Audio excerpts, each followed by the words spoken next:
Ladies and gentlemen, this is a warning. Thank you. This is Harlem, a place almost everybody has heard of, but where most outsiders have never been. Every urban problem that plagues this country is represented here, and you can find it all within a few blocks of this rooftop. Broken families, rampant street crime, the worst housing this side of Calcutta, alcoholism, street gangs, and the worst plague of all, drug addiction. At first, this segment was intended simply as an investigation of the heroin epidemic. The poppies are growing again in Turkey, and I wanted to see if the Turkish main line had been reconnected. But Harlem, even the pits of Harlem, is a story so much larger than just junk and junkies. As James Baldwin once said, walk down any street in Harlem and see what we, this nation, have become. Ladies and gentlemen, tonight we're going on the block. This is Harlem. Welcome to America's backyard. By the 1970s, New York City's Harlem neighborhood had a bad reputation. After the race riots of the previous decade, many residents couldn't leave fast enough. President Lyndon Johnson had spent $100 million to revitalize the area with little effect after 10 years. Building after building became abandoned. Around 2/3 of the population had incomes below $10,000 per year. 60% of the area's economy was estimated to come from the mafia's numbers game racket. Vacant lots and abandoned buildings had become the predominant landscape in what was one of the highest crime areas in the city. It was some point in this decade that the urban legend of the Cropsey maniac began to circulate across the city. Tales of an escaped mental patient with a hook for a hand that would snatch children off the streets.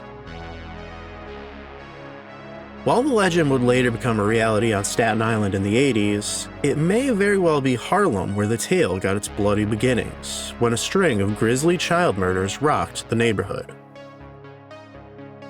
Gang violence was a sad fact of life, but when a deadly Pied Piper began to stalk their children, the community was panicked. Though an arrest was made in one of the killings, it was later thrown out, leaving the suspect behind as many as 6 attacks still at large today. This is the tale of Charlie Chopoff. Goes on in San Francisco for the man known as the Zodiac Killer. There could be a serial killer in Chicago. The Oakland County child killer. Phantom Killer. Frankfurt slasher. 4 children have now been murdered. Has killed 5 and says he's going to kill again. 15 brutally murdered young women. The pattern is the same. One by one, the death count started rising. A man in a mask robbed, tied, and stabbed them. Strangled, stuffed in burlap bags. It is highly unlikely that these women were murdered by separate men. Where will the killer strike next? Police can't answer who or why. That's the question that we'll never know. I don't want to live the rest of my life wondering if this person's going to be caught. I believe that there's someone out there that has knowledge. And he's probably still at large.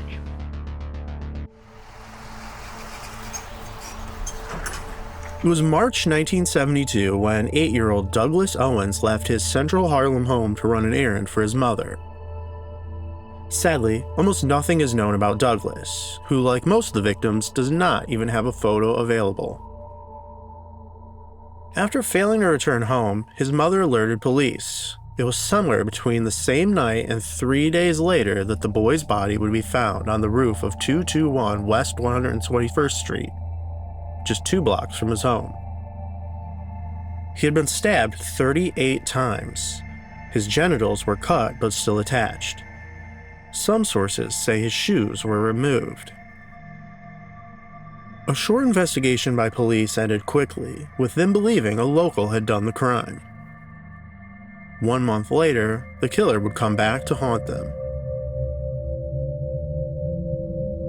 It was April 20th when the next attack occurred in Morningside Heights.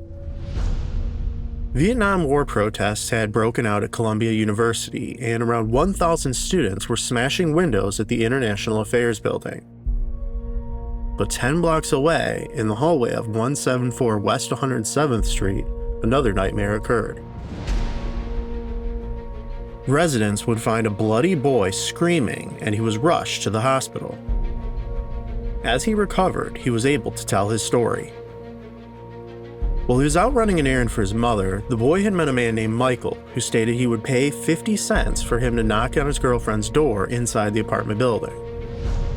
However, once inside, the man forced the boy to the roof where he sodomized him and then attacked with a razor, severing his penis.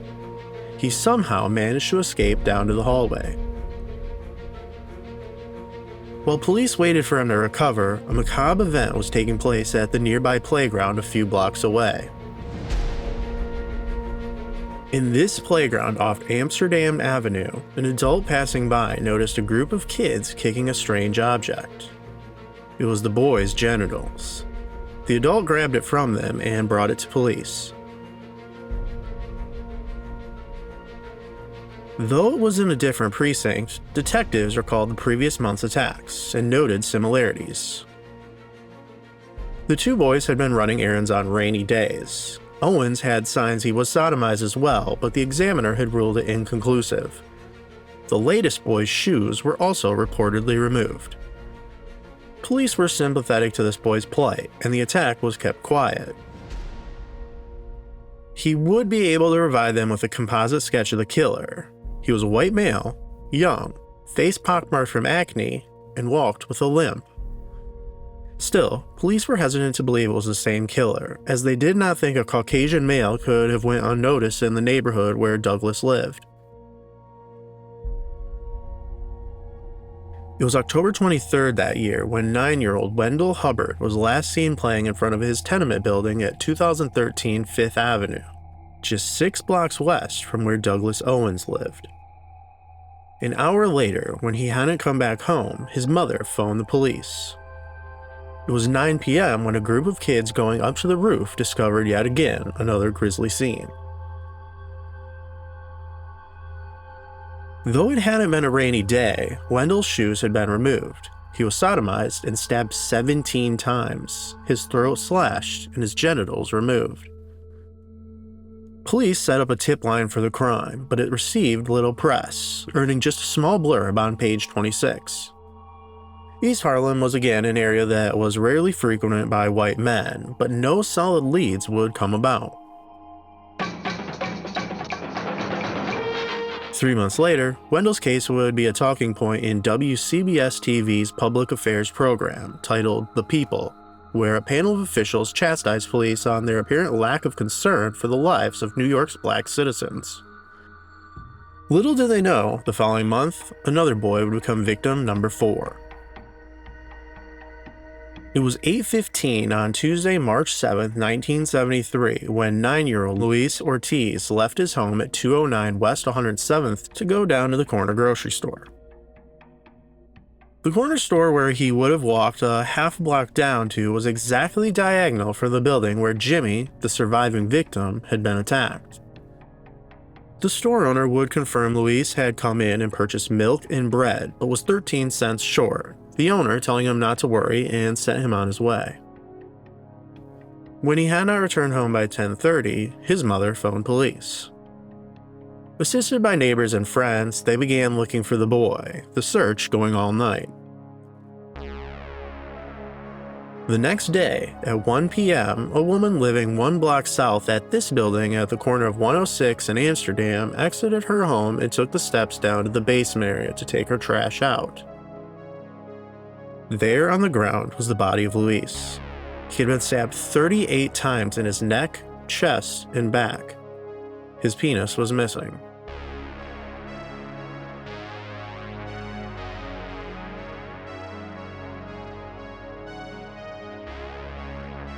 Finally, the community had had enough. Over 500 people marched down to the 24th Precinct station and protested outside. Community groups held their own meetings. Men spoke of sitting on their stoops waiting to take matters into their own hands. Local children by now had dubbed the killer Charlie Chopoff, a name detested by the higher-ups at the police station, and they ordered their officers to not use the moniker at the newly formed Special Command Task Force, set up in room 206 at the station. 20 of the 34 homicide detectives were assigned the case, along with another dozen other detectives pulled from other districts to work in what was called the War Room, due to a large map tacked up with pins to denote the crime scenes. Due to the spacing of the murders, it was suspected a sailor may be the killer, and ship logs were studied to see if any single ship was in port during all 4 attacks. None were. Still, they reached out to Interpol to see if any other similar crimes had occurred elsewhere in the world. They would get a hit in Australia, where back in 1968, 3-year-old Simon Brooke was abducted from his home and found at a nearby construction site. He had been slashed with a razor and his penis severed. Simon's case is believed to be linked to serial killer Derek Percy, who was arrested the following year but found not guilty by reason of insanity in the murder of 12-year-old Yvonne Toohey. Percy would be linked to 8 other unsolved murders of children, including Simon Brooke, but would never confess to any before he died in 2013. Police would dismiss the case linked to Charlie Chopoff due to the description of the man in the Brooke case as having light hair and a clear complexion. Much closer, a woman from the Ortiz neighborhood would come forward with a story that rang eerily similar to Jimmy's attack. A man had approached her 9-year-old son and asked if he could run an errand. This boy had said the man should come meet his mother first to discuss it, which frightened him off. His description of the man matched Jimmy's attacker almost exactly. With the composites, dozens of men matching them were brought in. To avoid wasting time re-pulling them in once cleared, the men were photographed and had the pictures signed by detectives. If nabbed again, they could show it as a get-out-of-jail-free card. At least one detective didn't agree with this practice though, telling lead detective Jerry McQueen, "If we find another dead boy with the photograph next to his body, I hope it's one signed by you." Less than a week after Luis was killed, another body did turn up. It was a rainy Sunday afternoon on March 11th when 8-year-old Felicia Bruce was sent out on an errand by her mother to walk to the corner grocery just next door to where their building used to stand, now replaced by this newer apartment complex. When she returned back, she could not get inside as her mother had fallen asleep, and the girl's grandmother was going deaf and did not hear the knocking. Felicia then went back downstairs to a drugstore on the first floor and phoned the home, waking her mother. She never made it back upstairs. 200 police would join residents in the search yet again, and 16 hours later, her body was found in the narrow 3-foot wide alley between the apartment and the next door building, which was roughly here. When it was searched the night before, her body was not there. She had suffered skull, rib, and internal injuries, leading police to believe she had fallen off the 6-story building and into the garbage shaft, but no signs of a struggle were found on the roof. Many noted this took place just a mile from where Luis Ortiz was found and just 4 blocks south of Douglas Owens' murder, but the death would be presumed accidental and not looked into further. On April 28th that year, Queens would erupt into riots when a 10-year-old African-American boy, Clifford Glover, was killed. But Charlie hadn't ventured to another borough. Clifford's killer was a man in blue. Thomas Shea, an on-duty undercover officer, shot the boy after stopping him and his father on suspicion of committing a robbery. As the police were not in uniform, the Glovers ran, fearing they were about to be robbed themselves, resulting in Shea shooting and killing Clifford. Thomas Shea would be found not guilty of the murder the following year, sparking yet another riot.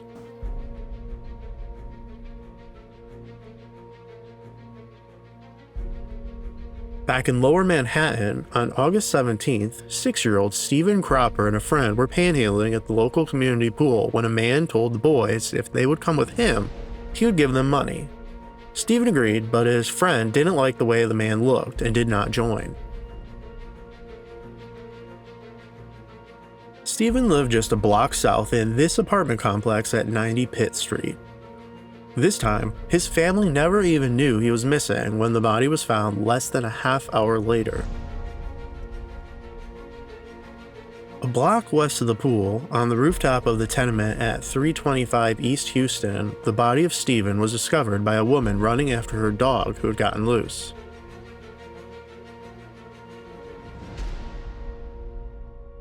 The boy had bled out from a slash in his arm that severed an artery.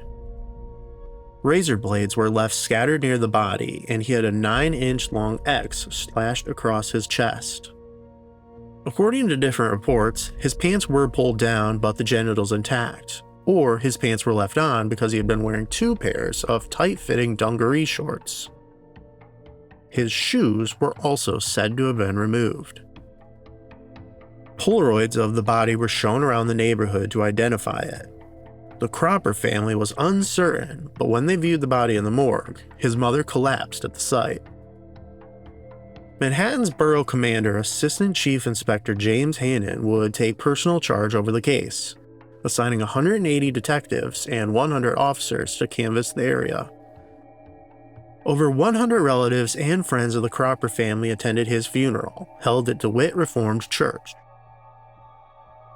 Even in the nearby windows of buildings were full of mourners, tearfully watching as the tiny coffin was loaded into the hearse. Police psychologists theorized the killer had a religious complex, believing he was God, leaving the bodies on the rooftop in a sort of ceremony.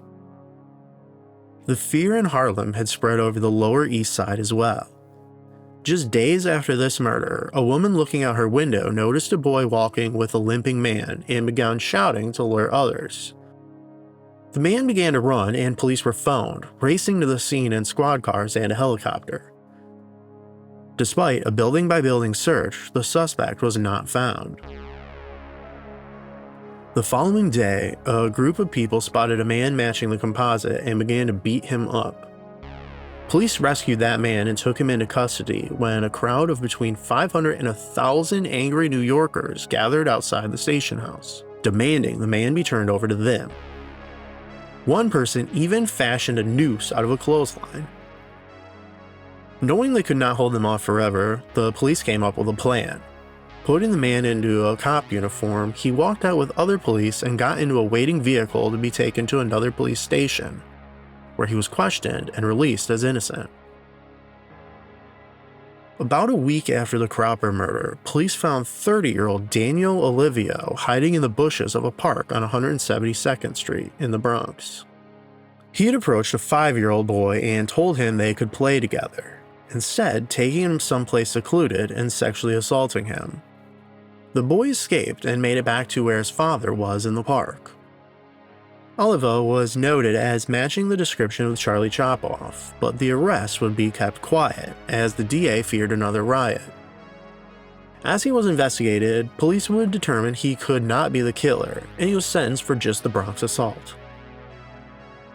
Police worked in shifts, staking out the neighborhoods the killer stalked for 24 hours a day. Up to that point, the case was one of the most exhaustive manhunts the city had conducted. But within 6 months, after they had exhausted all leads, the task force would disband.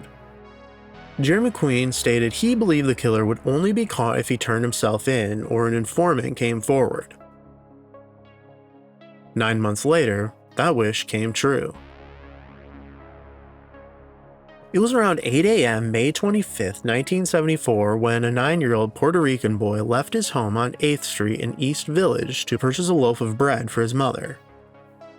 As he was walking, a tall, skinny man with acne and a stumbling gait grabbed the boy and began to carry him away, but he got free and fled. Police would arrest the man, 33-year-old Erno Soto, who lived in this apartment building on 8th Street.